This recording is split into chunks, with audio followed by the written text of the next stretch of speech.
Bonsoir la team, j'espère que vous allez bien, que vous portez bien vos positions. Les gars, nous allons parler aujourd'hui de la situation du professeur Franklin Nyamsi et de l'activiste, reconnu comme influenceur par Phrase 24, Kémy Séba. Pourquoi ces personnalités sont attaquées par la presse française? Pourquoi la presse française a décidé d'attaquer à chaque fois ces deux personnalités?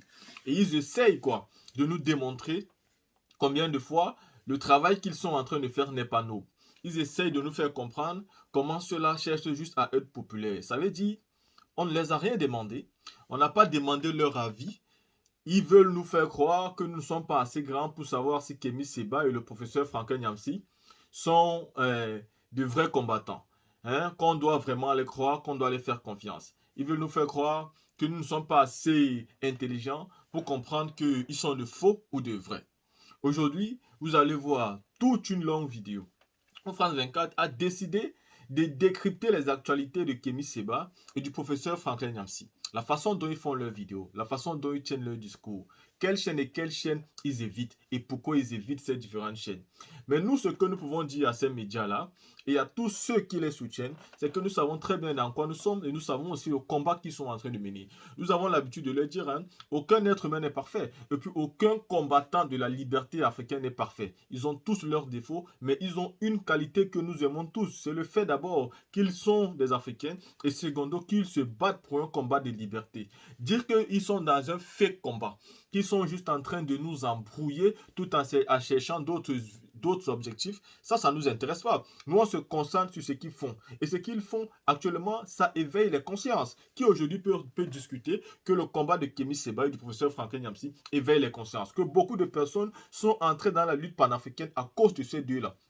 Qui ignore ici que Kémy Séba a déjà brûlé les billets de CFA? Qui ignore cela? Nous avons vu ici, qu'à sa sortie de prison au Bénin, Kémy Séba a brûlé des billets de banque. Pour ceux qui aiment parler que Kémy Séba ne parle pas de son pays, non, Kémy Séba parle de son pays. Il a déjà fait la prison à cause de son combat politique. Il a déjà brûlé les billets de francs CFA à cause de son combat politique. Tout ça est en train de porter son fruit aujourd'hui parce que de plus en plus de personnes se mobilisent pour ce combat. De plus en plus de personnes s'intéressent à ce combat. De plus en plus de personnes entrent dans ce combat. Et c'est parce que vous le savez que vous parlez d'eux. Mais il est trop tard. Quand ils ont commencé, vous ne vous êtes pas intéressé à eux. Pour vous, vous ne saviez pas qu'ils allaient aller aussi loin et que des personnes allaient s'intéresser de plus en plus. Aujourd'hui, vous les prenez au sérieux et vous voulez les discréditer devant les Africains.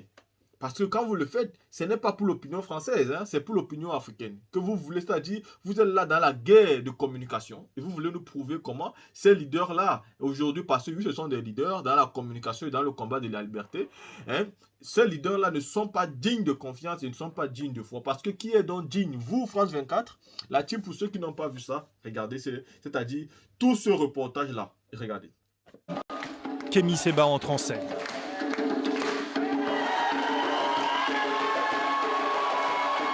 Une foule enthousiaste applaudit celui qui se présente comme le nouveau penseur de l'unité et de l'indépendance africaine.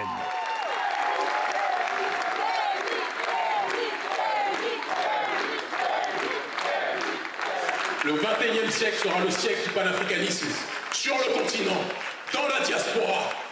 C'est nous qui allons donner l'heure partout, même dans ce pays.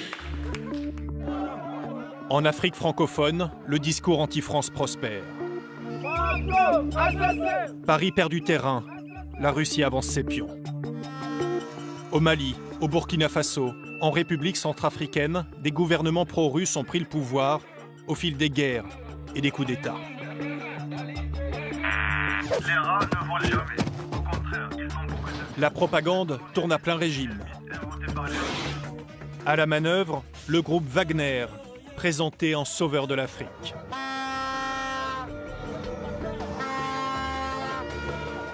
Kémy Séba, Franklin Nyamsi, Nathalie Yambe, au nom du panafricanisme, des influenceurs poussent ce narratif. À genoux, je vous en prie. Vous avez bien en mémoire le rôle positif joué par les Russes dans l'émancipation des pays qui étaient sous la domination négrière. Qui sont ces influenceurs panafricains soupçonnés de faire le jeu du Kremlin? À Bobigny, Kémy Séba peut compter sur une nouvelle génération d'adeptes. Des jeunes intellectuels issus de la diaspora africaine, soucieux de l'avenir du continent et en quête de modèles. J'ai trouvé que c'était quelqu'un qui avait beaucoup de courage, quelqu'un qui mettait les pieds dans le plat et une source d'inspiration pour une jeunesse afro-émancipée. Je ne l'ai pas connu à ses débuts, qu'on dit controversé. Maintenant, je vois un homme qui a potentiellement changé avec le temps, avec les épreuves. Sur les réseaux sociaux, Kémy Séba, c'est la figure du panafricanisme 2.0. Ses théories rassemblent près d'1,5 million d'abonnés. Son cheval de bataille, la lutte contre la présence française en Afrique. Il est extrêmement populaire par justement une manière de servir un discours très simpliste, très facile, aux tonalités parfois très complotistes. En France, Kémy Séba se fait connaître dans les années 2000. Il est le fondateur de la Tribu K, un groupuscule radical inspiré du mouvement Black Panthers.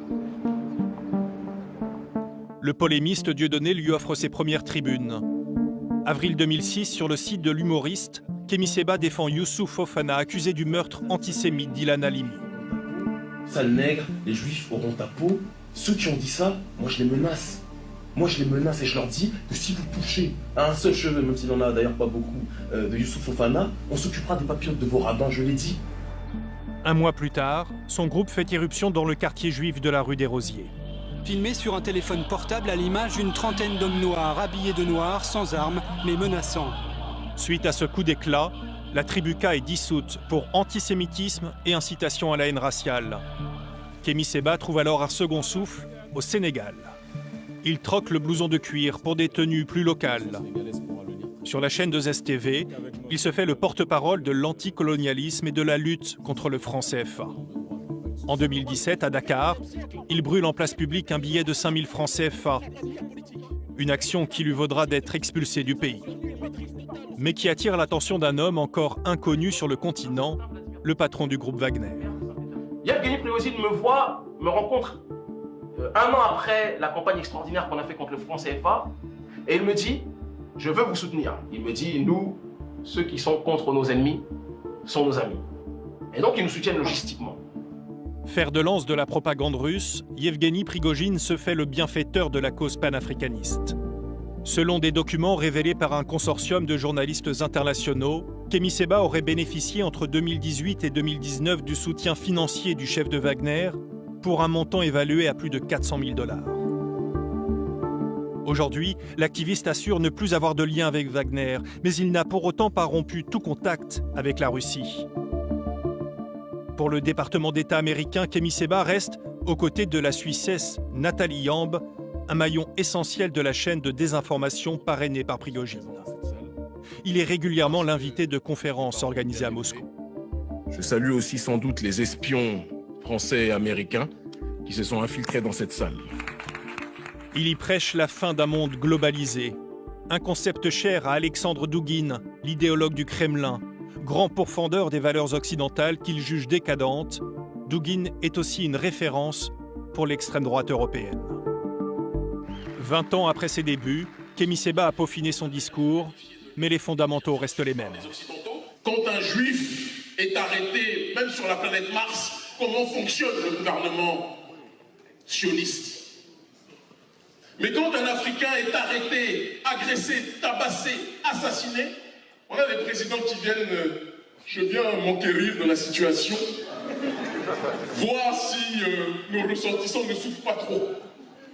Car Kémy Séba dénonce aussi l'incurie des dirigeants africains. Il appelle au soulèvement populaire. Prenons-nous en charge et assumons notre rôle. L'Afrique libre ou la mort, nous battrons. L'Afrique libre ou la mort, la référence à Thomas Sankara, une icône du panafricanisme, est limpide. Alors, il me semble que trouver une quelconque filiation entre Thomas Sankara et Kémy Séba, c'est faire beaucoup de tort et porter une forme d'atteinte à l'intégrité qu'a été Thomas Sankara. C'est quelqu'un dont le panafricanisme n'était pas incantatoire, il n'était pas un panafricanisme du discours. Et donc dire de cet homme qui a géré un État, qui à l'échelle d'un continent, même au-delà, a pu inspirer des générations de dirigeants, que son héritier c'est Kémy Séba, qui n'a aucun ancrage institutionnel, qui ne parle quasiment aucune langue africaine. Je pense que ce serait faire terriblement offense à l'histoire. Kémy Séba a le sens de la mise en scène. Après 15 minutes de discours, il change soudainement de cible. On m'a donné une information.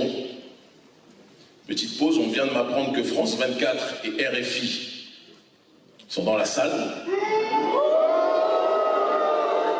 Il ne cache pas son hostilité aux médias français, accusés de partialité. La tentation de vous expulser est très grande. Parce que vous ne nous donnez jamais la parole. Vous ne nous invitez jamais sur vos plateaux. Vous invitez toujours des bounties sur vos plateaux qui vont raconter n'importe quoi sur la situation de notre peuple.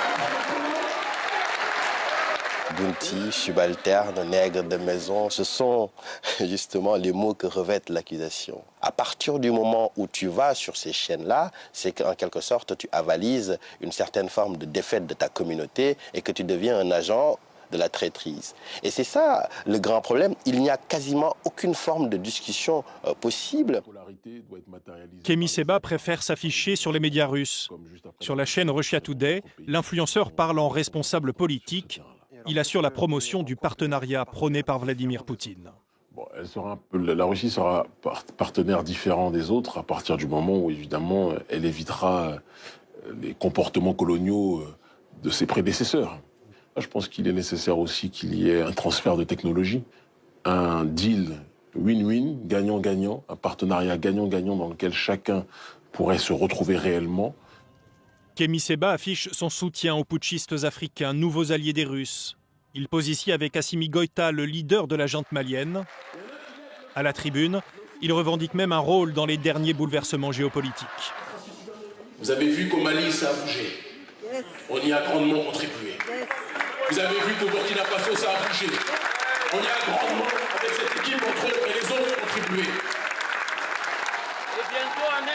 Il menace à présent les autres alliés régionaux de la France, comme le président ivoirien. Bientôt, Alassane Ouattara, tu vas comprendre aussi. Ou celui du Sénégal. Bientôt, Macky Sall. Si tu ne laisses pas Ousmane Sonko tranquille, tu vas comprendre aussi.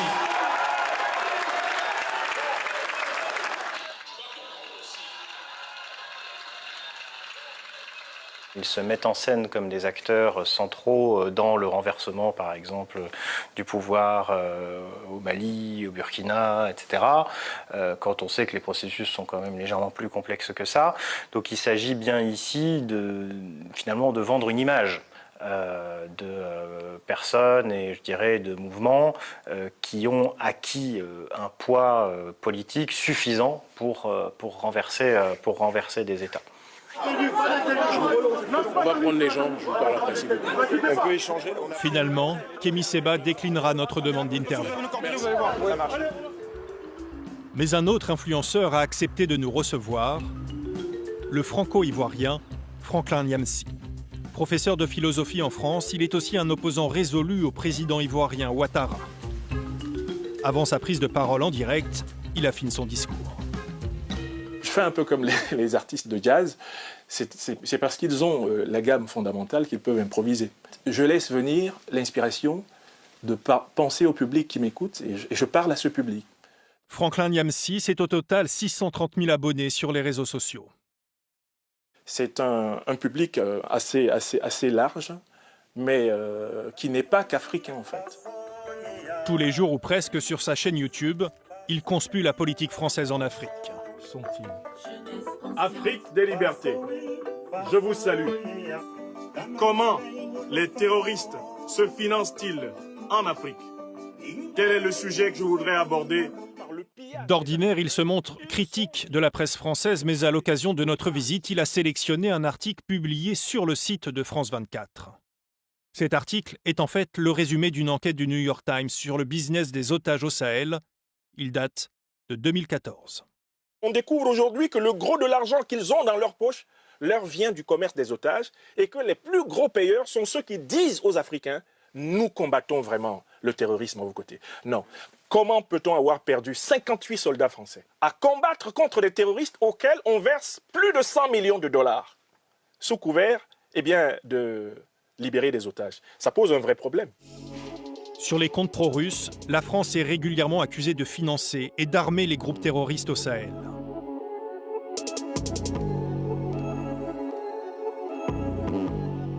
C'est un narratif qui est très ancien et qui ne vient pas des Russes.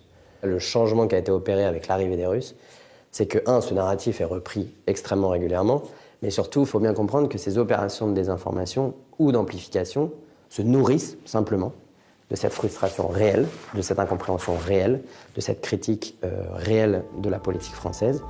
Sur les pages de Franklin Niamsi, l'actualité russe occupe une place de choix. Comme Kémy Séba, il affiche sa sympathie pour Alexandre Douguine, l'idéologue du Kremlin.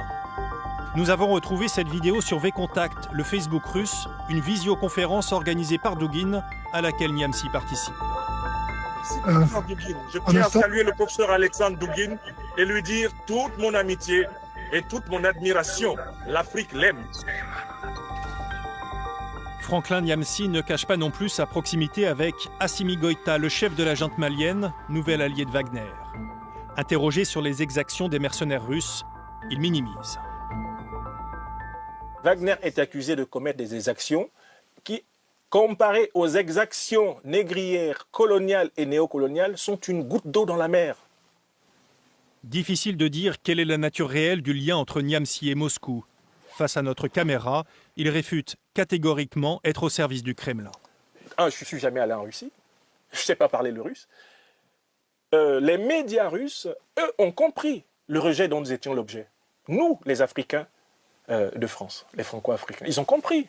Il y a une super lucarne. Ils nous écrivent, ils m'écrivent, moi, par mail, pour dire « on voudrait vous interroger sur tel ou tel problème ». Je réponds à l'interview. En avril, Niamsi a été suspendu de ses fonctions de professeur par le ministère de l'Éducation nationale, accusé d'avoir outrepassé son devoir de réserve. Les chaînes pro-russes lui offrent aussi une tribune pour se poser en victime de l'État français. Je suis victime de persécutions politiques en France. On ne peut pas dire que quand on a un discours panafricain, qu'on soit persécuté. Ce qui est nouveau, c'est qu'il y a une guerre informationnelle, en quelque sorte. Et dans ce contexte-là, oui, les autorités françaises ont tendance parfois à se raidir face à ceux qu'ils identifient, par exemple, comme des agents ou des mercenaires de cet ordre-là. Je pense que, personnellement, c'est leur donner un trop grand crédit, c'est leur donner une force de déstabilisation qu'ils n'ont pas. Le 24 juin 2023, en Russie, les Wagner d'Evgeny Prigojine entrent en rébellion. Le divorce est prononcé entre Vladimir Poutine et le chef de guerre en charge de la propagande russe en Afrique.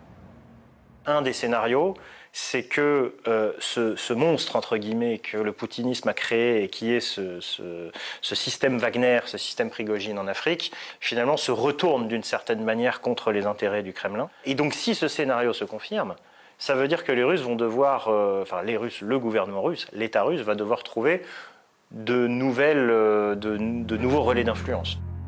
En attendant, Moscou peut compter sur des réseaux bien établis. Selon ses influenceurs, la guerre fratricide qui oppose Vladimir Poutine à Yevgeny Prigojine ne serait qu'un écran de fumée destiné à semer le trouble en Occident. Quand vous finissez de voir ce reportage-là, je pense que vous êtes entre choqués et contents. Parce qu'ils parlent comme ça pour nous distraire, mais il faut encore plus voyager ce combat. Oui, parce que le combat est évident aujourd'hui. Et tout ce dont Kémy Séba demande, Franklin Niamsi demande, ce sont des trucs que majoritairement nous les Africains, nous avons besoin. Nous avons besoin d'une véritable liberté, d'une véritable autonomie. Et cette autonomie-là ne peut nous être donnée par aucun pays. Kémy Séba ni Franklin Niamsi ne sont là en train de faire, c'est-à-dire la publicité de la Russie. Hein, on est bien d'accord. Ce sont des personnalités qui passent leur temps à dire que même la Russie n'est pas un État frère. C'est un État où on ne peut que échanger par des intérêts communs. Mais la seule chose que nous recherchons, c'est non seulement le respect de notre souveraineté, le respect de notre indépendance et de nous laisser être dignes. On ne veut pas des personnes qui vont tout nous imposer. Même un discours que vous devez tenir aux Nations Unies doit être étudié par la France. Nous ne voulons pas de ça. Nous ne voulons pas d'une personne qui va contrôler notre armée depuis les Champs-Élysées. Nous ne voulons plus de ça. Nous ne voulons pas d'une personne qui contrôle même notre hymne national. Nous ne voulons plus des gens qui contrôlent notre monnaie. Parce qu'il n'est pas possible de contrôler la monnaie des milliards de personnes. Donc cela doit changer. Et quand on l'a dit aujourd'hui, est-ce que vous devez vous placer dans votre coin et chercher à prouver aux Africains que leurs deux fils sont en train de les mentir. Si Kémy Séba et Franklin Nyamsi mentent, nous-mêmes on va s'en rendre compte. On n'a pas besoin de vous pour venir nous donner les informations. S'ils mènent un bon combat ou un combat de distraction, nous allons nous en rendre compte nous-mêmes. Pour l'heure, la France a trop fait et elle a totalement raté. La preuve en est, si la France se remettait même en question, elle devait déjà commencer par arrêter la fabrication du franc CFA, arrêter la marmaille dans le changement de le nom de l'écho. C'est par là qu'elle devait commencer pour montrer sa bonne foi. Mais non, elle maintient ses positions et veut juste nous faire comprendre que ce sont les Africains qui se battent pour la véritable souveraineté du continent africain qui ont tort. La team, vous-même vous avez écouté cette vidéo, dites-moi ce que vous pensez et on se voit pour une prochaine vidéo.